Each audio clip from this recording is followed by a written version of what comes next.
it's Holmes from Home Storybooks, and I'm here to show you my Readuary vlog for the week of January. Readuary was started by Monica from She Might Be Monica, and it's a readathon where you read for a certain amount of time. My amount of time is 30 minutes every day, but it's a month-long readathon where you read for as long as you want and you read every day. I'm really enjoying it so far. I'm having so much fun, and I just wanted to update you on what I've been reading. I know I've been away from BookTube for a little while, but I'm back. I'm ready to go. I'm not sure that I'm happy with this week's vlog footage, but I have a new camera now. The camera that I was using ran out of storage really fast, and I couldn't film for long periods of time. But this camera is good, it's ready to go. I'm super excited to show you the books that I've been reading for Readuary. Alright, let's go. The first book I read was Max by Rachel Isadora. It's a picture book about a young boy who plays baseball, and on the way to his baseball game, he warms up by joining his sister's ballet class. It was really fun, and it challenged a lot of gender expectations, and the pictures were beautiful. They were really detailed. If you have a look in the toy window there, the drawings are really detailed. But I felt that it lacked a little bit of substance, but other than that, I really enjoyed it, and it was a great way to start off Readuary. These next two books are Pete the Cat books, and I have Robo Pete and Cave Cat Pete. I didn't enjoy Cave Cat Pete as much. It was a little light and really felt like a children's book, but Pete the Cat, Robo Pete, had a lot of humor that was accessible to adults and children, and the illustrations are really fun. So I definitely enjoyed both of those. And Pete the Cat is always a hit with kids. Kids just really love him. And my book comes with stickers, so that's really cool. The next book I started but I didn't finish was Harriet Tubman, Conductor of the Underground Railroad by Petry. This is kind of a non-fiction but also a fictionalized biography, and it's a middle grade novel, and I was really looking forward to how the author deals with such a serious notion as slavery and translates it into a middle grade novel. But I just couldn't get into it, and so I think I'm going to save it for Black History Month in February, and I will definitely read it then, and I'm really looking forward to reading it then. The next book I read for Readuary was Eating Animals by Jonathan Safran Foer, and it is a cultural and social look at why we eat the way we eat, and particularly factory farming and how animals are factory farmed. I really enjoyed it. I really needed to read it. It was a book that I really connected with. I like that he included personal narratives interspersed with facts. It also has slightly different formatting, which I really enjoyed. And if you're new to nonfiction, it's a really good start because there are so many headings, and the chapters are really short, so that you can just kind of power through it.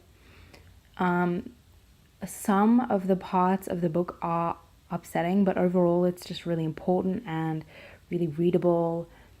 And I think it was the book that I needed to read at the right time, and I just read it at the right time. So I really enjoyed it. The next book I read was Harry the Dirty Dog by Jean Zion and illustrated by Margaret Boy Graham. This was a favorite of mine when I was a little kid, and reading it was just such a nostalgia hit. I really like the art style. It feels like a very traditional cartoons that I used to watch when I was a little kid. And it was just a really fun, heartwarming kind of read.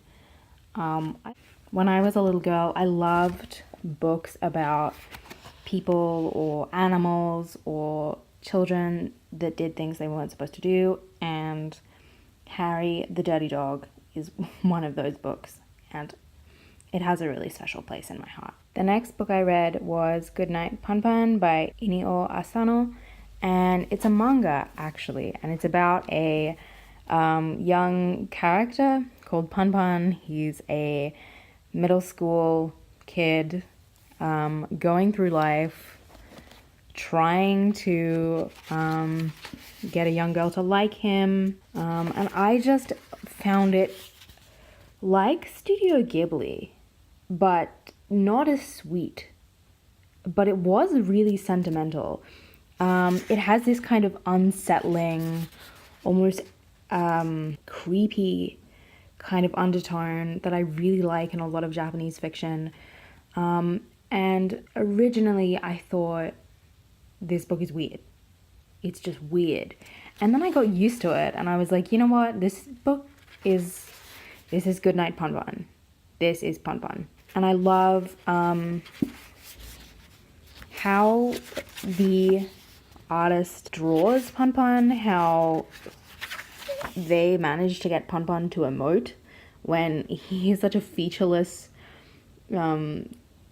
character. So I really appreciate the skill that the artist uses to be able to get Punpun to emote in such an extreme way.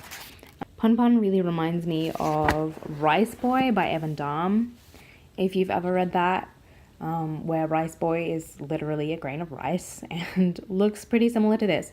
So I was just really impressed that the artist was able to render him so emotively, and I just felt like it was a really, really skillful manga, and I can't wait to get into volume 2. I'm really looking forward to meeting Punpun again. Those are all the books that I have read. Now I would like to talk to you about the books that I'm currently reading. And this is Kiss of the Fur Queen by Tomson Highway. He is a Cree man, and it's about young boys who go to residential school in Manitoba, I believe, and it's about their lives, everything. And I actually lost this for a couple of days, but I recovered it. It was hidden in the bedclothes of a spare bed. Let me know if you've ever slept with books in your bed and not realized, because I have.